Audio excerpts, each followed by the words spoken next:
you have had as much success and longevity in acting as you had in your basketball career. Yeah. I mean, Eddie, Oz, Yeah. Greenleaf on up until now. Guest spot on the Cool Kids. What's the key? What is one of the keys to that? Suiting up and showing up. I think in life, so much of what I think prevents us from our dreams or prevents us from accomplishing the things we are capable of accomplishing is just a willingness to step out, put ourselves out there, show up and be professional, not expect anything, not feel entitled.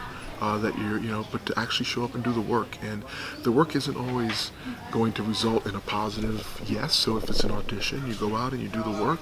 You may not get the role, but it doesn't mean that you're not an actor. It doesn't mean that you won't get a second chance or a third chance somewhere down the road. I just choose to enjoy what I love doing. I've made it my career, my second career, and it's been 25 years now. And I'm an actor. Whether I get the role or not, I'm still an actor. Whether I feel nervous about a job, I don't expect not to be nervous. If I'm afraid, I don't have it as a judgment. I don't think that in some way that's wrong, that I shouldn't feel that way. Those are all feelings that we have in life in general, right? So why not have them in your career? Why not have them, especially when you're passionate and dreaming about doing something? Okay, so also you have crossed into commentating. You're very involved in esports. What made you jump into esports? Because you were one of the early ones to get in on that wave, and now it's huge. Again, just if there's something I've been blessed with, and God has blessed me with, is a willingness to jump. A fear, maybe in times, maybe fearlessly, I just jump, and I kind of trust that I can find the partners, and I can find the wherewithal within myself to survive the fall, right? And for me, esports was really a labor of love when it came to a relationship with my son. He loved video games. He was looking to have a career in his life in video games, and I saw him really not having the courage to really step out and own that. And so I just wanted to show him what that looked like, wanted to support him in that. And what I discovered 5 years ago was an entire industry that I could see mirrored so much of what I'd experienced as a professional athlete, and I saw it as the future of sport. And maybe I'm guilty of being a bridge between the two worlds and pulling them closer and educating people on what professional video games and esports look like and what it means for your kids or what it means for you personally if you care about it. Kids are getting scholarships to go to college. I mean, there's careers being made from it, and men and women are making a living in the industry. It's no different than when I told my parents I wanted to be an NBA basketball player. At that time in the 1990s, that was maybe a crazy thought because it's such a small percentage that make it.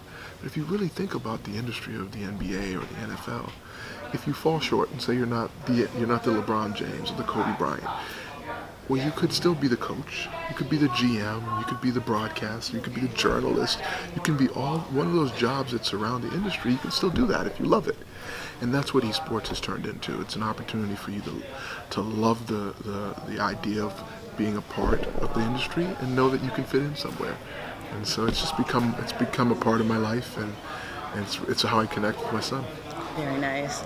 Okay, so last thing you mentioned, the Lakers, obviously, and you were a part of those iconic early 2000 teams. Yeah. So now we're two sort of generations ahead with the LeBron era. What do you think? Do you think that everyone needs to exercise patience with what's happening with this team? Do you think that it's unreasonable to expect Western Conference Finals, possibly beyond? How do you feel about that?